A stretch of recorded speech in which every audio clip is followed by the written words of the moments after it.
hello Laurence, and hello Meptilu. Thank you very much for including me in your blog, and thank you for saying so many good things about my book. I'm very, very happy you enjoyed it, and I'm really glad you liked my description of London in it. As luck would have it, I am not in London at the moment, I'm actually in Paris, which is another fantastic urban environment for any book, not only crime books. And one of the questions you asked about my book is where I get my inspirations when it comes to art, when it comes to very interesting professions that crop up. And for those people who have read my second book, you will know that one of the main characters, Anton, is French, and he's a street artist specializing in paste up. And not many people know what a paste up is. So here we have a very good example of a paste up, and in fact this was one of my inspirations. Come on closer and I'll tell you what a paste up is.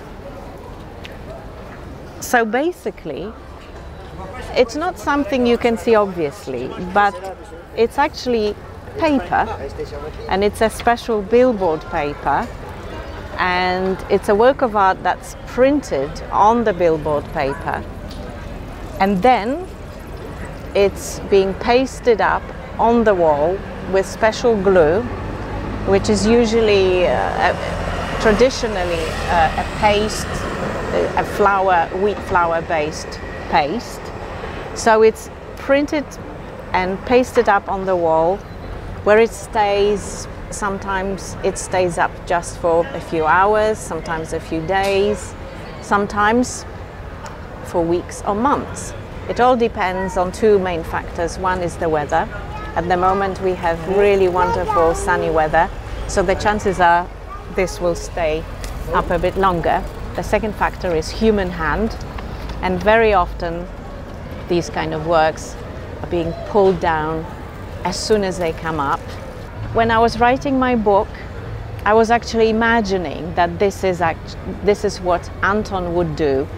He would actually come to places like this, very busy, very urban places, and he would climb up his ladder with his bucket of glue, and he would paste up pieces like this. So I hope that answers your question about my inspiration when it comes to street art. But generally speaking, I try to write about things I know, because as soon as you start writing about something you have no idea, you start making mistakes and it doesn't seem genuine. So if you don't know about something, the next best thing is obviously do a lot of research. And in my books, when I'm writing, I would probably say that 50% of work is actually research, and the other 50% is writing. And research is vital. And quite a lot of people ask me regarding my second book. The main character is a professional photographer. Am I a professional photographer? Do I know a lot about photography? The answer is no, I don't, but I have friends who are photographers, and I spent hours and hours talking to them, asking them about photography, reading about photography, and basically creating the character of Christine, the character of Chris, who is a photographer.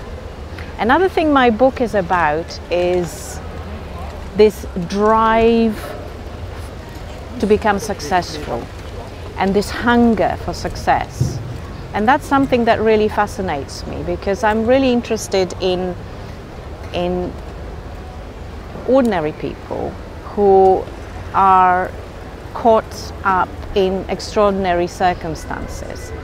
And I think we all want to be successful, but most of us manage to keep it within certain limits, so it doesn't become an obsession, it doesn't become sickness, it doesn't overwhelm your whole life. Another thing that really fascinates me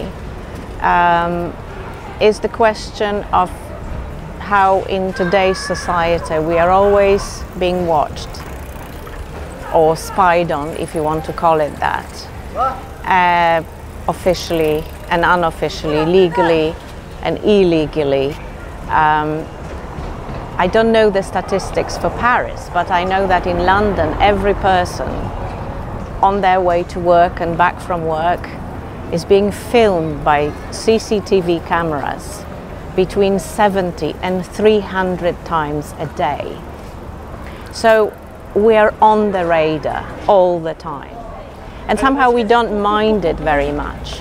And every time we use our apps on our phones, every time we use a computer and we click that little button, the privacy button, the cookies button, we actually allow big corporations to have complete access to our data. Of course, there's also another type of spying, which is private individual spying on other private individuals, hacking and stalking. And that's something I talk about in my book. And it's this kind of extreme type of stalking. It's the stalking that seems to completely take over your whole life. And it's someone who breaks into your life and starts sabotaging your work, your love life, seems to be playing around with your past and your present, your future, basically takes over your whole life. And that was something that really interested me. How do we react to that? How do we fight something like this? And how do you feel when you find yourself in a position when someone, and you don't know who it is, has complete control over your life? You asked me about my next book, and without saying too much, I can tell you that I have actually just finished writing it. Hopefully it won't be too long before you'll be able to read it, and I hope you'll enjoy it. Thank you very much.